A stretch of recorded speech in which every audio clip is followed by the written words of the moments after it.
Halo semua, apa kabar nih? Mimin harap semua baik-baik saja ya. Amin. Pada video kali ini, cerita dunia mau cerita nih, kisah legend banget yang ada di Indonesia, tepatnya Sumatera Barat. Pada penasaran? Yuk simak aja kisahnya. Oh iya, Mimin lupa, stay at home ya. Mari kita sama-sama jaga diri, keluarga dan kerabat di masa pandemi ini. Semoga kita semua sehat selalu. Tapi sebelum itu, jangan lupa like and subscribe ya channel ini supaya berkembang dan produktif terus. Let's go. Cerita legenda Malin Kundang adalah sebuah legenda yang paling populer di Indonesia. Menceritakan tentang anak yang durhaka terhadap orang tuanya. Pada zaman dahulu, di sebuah perkampungan nelayan pantai air manis di daerah Padang, Sumatera Barat, hiduplah seorang janda yang bernama Mande Rubaya bersama seorang anak laki-lakinya yang bernama Malin Kundang. Manda Rubaya amat menyayangi dan memanjakan Malin Kundang. Malin adalah seorang anak yang rajin dan penurut. Mande Rubaya sudah tua. Ia hanya mampu bekerja sebagai penjual kue untuk mencukupi kebutuhan ia dan anak tunggalnya. Suatu hari, Malin jatuh sakit. Sakit yang amat keras. Nyawanya pun hampir melayang. Namun, akhirnya ia dapat diselamatkan berkat usaha dan kerja keras ibunya. Setelah sembuh dari sakitnya, ia pun semakin disayang dan mereka berdua saling menyayangi. Kini Malin Kundang pun sudah semakin dewasa. Ia meminta izin kepada ibunya untuk pergi merantau ke kota. Karena saat itu sedang ada kapal besar yang merapat di pantai air manis. Jangan Malin, ibu takut terjadi sesuatu denganmu di tanah rantauan sana. Menetaplah di sini. Temani sajalah ibu. Ibu tenanglah, tidak akan terjadi apa-apa denganku. Sambil menggenggam tangan ibunya. Ini kesempatan bu, karena belum tentu setahun sekali ada kapal besar merapat di pantai ini. Aku ingin merubah nasib kita bu, izinkanlah aku pergi.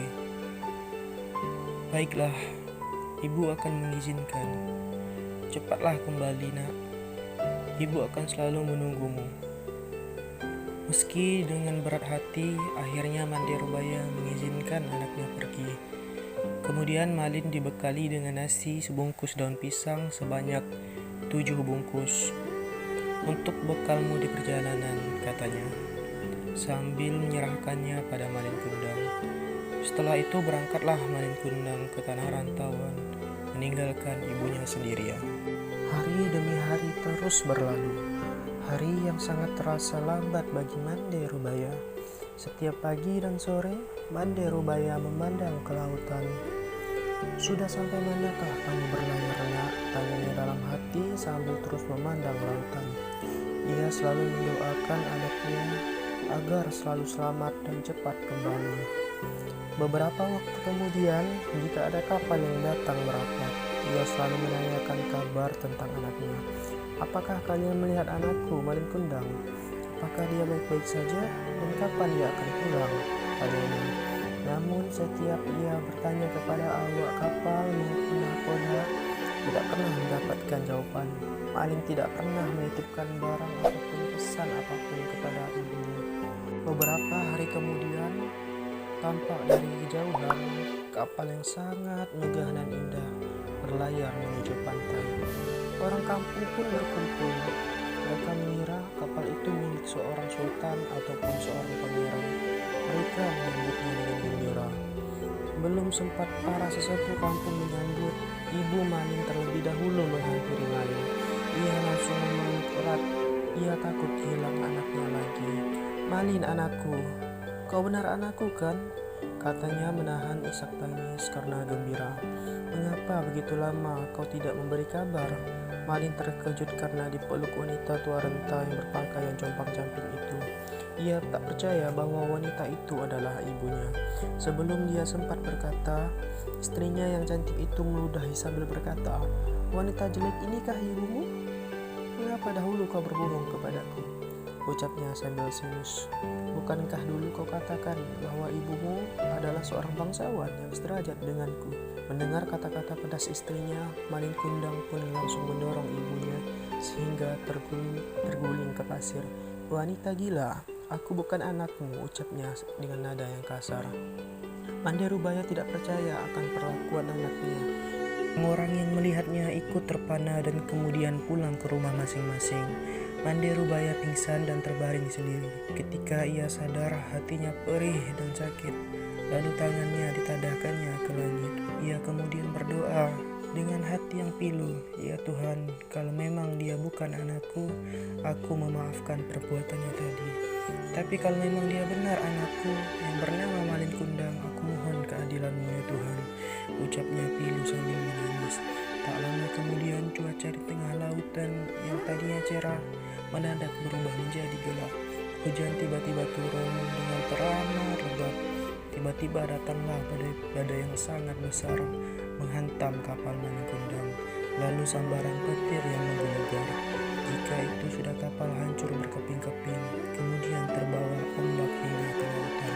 Esoknya saat matahari muncul di ufuk timur, badai telah reda. Di kaki bukit terlihat kepingan kapal yang telah menjadi batu. Itulah kapal Malin Kundang. Tampaknya sebongkah batu yang menyerupai tubuh manusia. Itulah tubuh Malin Kundang, anak durhaka yang terkena kutukan ibunya, menjadi batu karena telah durhaka. Di sela-sela batu itu berenang ikan teri. Konon, ikan itu berasal dari serpihan tubuh sang istri yang terus mencari Malin Kundang. Nah, sampai di sini dulu nih cerita dunia kali ini. Semoga banyak pelajaran yang dapat kita ambil. Oh iya, jangan lupa buat teman-teman semuanya untuk like dan subscribe ya channel ini supaya semua teman-teman tidak ketinggalan video-video terbaru dari cerita dunia. Oh ya, jangan lupa untuk jaga diri dan sehat selalu. Stay at home dan bye, see you again. Dadah.